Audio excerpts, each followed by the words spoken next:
Assalamualaikum warahmatullahi wabarakatuh. Oke teman-teman, mungkin kalian banyak yang bertanya ya, kenapa Pi Network kok belum meluncurkan Open Mainnet? Oke, di sini kita akan bahas ya teman-teman ya. Ada cuplikan ya teman-teman ya dari pernyataan Nicholas Kokalis. Kenapa Pi Network kok di tahun 2023 ini belum meluncurkan Open Mainnet? Di sini ada sebuah artikel ya teman-teman. Nicholas Kokalis akhirnya berbicara tentang mengapa jaringan Pi belum meluncurkan mainnet terbuka atau open mainnet. Oke, di sini kita akan bahas ya teman-temannya, kita akan kulik ya di sini. Nicholas Kokalis, salah satu pendiri jaringan Pi, menyatakan bahwa kesulitan dengan validasi KYC adalah salah satunya hal yang mencegah jaringan Pi diluncurkan ke mainnet terbuka. Nah, itu ya teman-teman ya.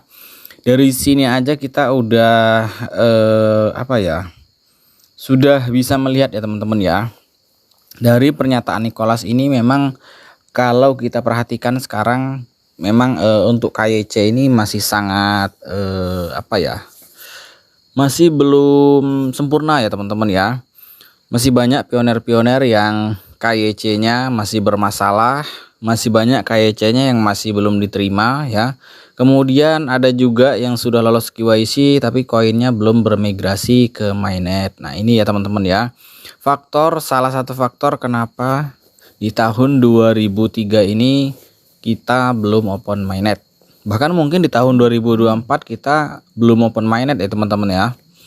Karena KYC ini masih menjadi PR ya, khususnya bagi core team.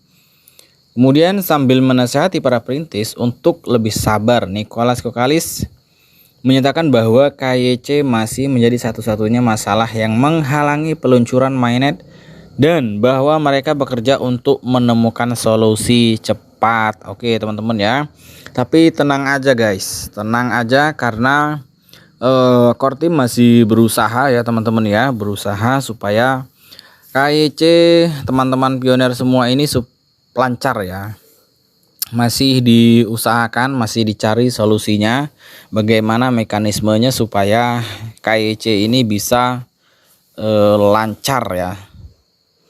Oke, di sini ada keterangannya pendiri Pi ya, @Nicholas Kokalis berkata di ruang obrolan pengembang, masalah KYC akan diselesaikan sepenuhnya sebelum Pi Network membuka mainnet. Oke ya teman-teman ya. Jadi dari ungkapan Nicholas ini guys ya, dari ungkapan Nicholas ini kita jangan berharap open mainnet di tahun 2023 ini guys. Bahkan mungkin di tahun 2024 ya kita belum open mainnet ya, mungkin ya. Mungkin kalau untuk awal-awal tahun 2024 saya rasa masih sangat berat ya teman-teman ya. Tapi kalau untuk dari bulan Mei ya, Juni, Juli, Agustus dan seterusnya ya kemungkinan bisa saja terjadi open mainnet guys ya, tergantung kontribusi para teman-teman pioner semua ya. Ya, kontribusi dari validator ya, kemudian kontribusi para pioner di jaringan Pi dan lain-lainnya guys. Oke ya, kita lanjut ke bawah guys. Kemudian di sini ada keterangan, ingatlah bahwa dalam pembaruan terakhir tentang KYC, core team telah membuat kemajuan signifikan dalam prosedur KYC untuk ya di sini ada yang pertama, tingkatkan efektivitas, efisiensi dan keamanan aplikasi. Kemudian membuka KYC untuk grup pioner yang lebih besar dan selidiki dan kembangkan solusi untuk perintis aktual yang telah mengajukan aplikasi tetapi belum menerima hasil KYC. Kemudian sementara banyak dari kemajuan ini belum dapat diakses oleh sebagian besar perintis. Tujuan keseluruhan dari pekerjaan KYC adalah untuk memungkinkan perintis asli di berbagai negara dan wilayah untuk melewati KYC seakurat dan seaman mungkin sembari mencegah sebanyak mungkin akun palsu. Nah itu ya teman-teman. Ya. Jadi akun palsu ini memang masih menjadi momok juga ya teman-teman ya. Makanya kenapa pioner harus melakukan KYC.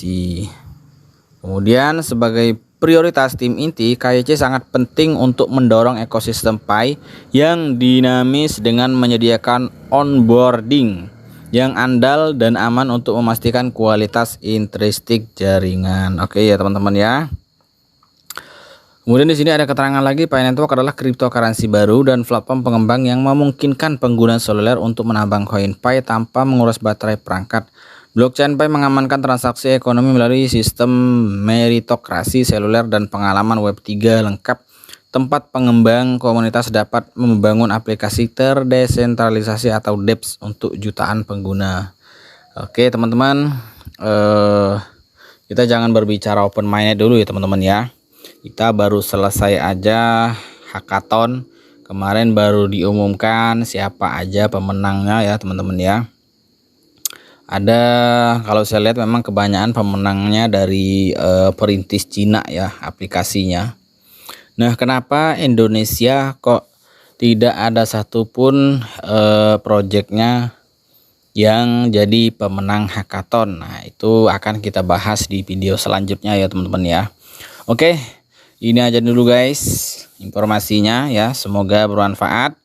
Kalian jangan lupa diklik petirnya ya teman-teman ya, dijaga proses sandinya jangan sampai hilang, karena kalau sampai proses sandinya hilang kalian percuma mining sampai bertahun-tahun. Oke, sekian saja.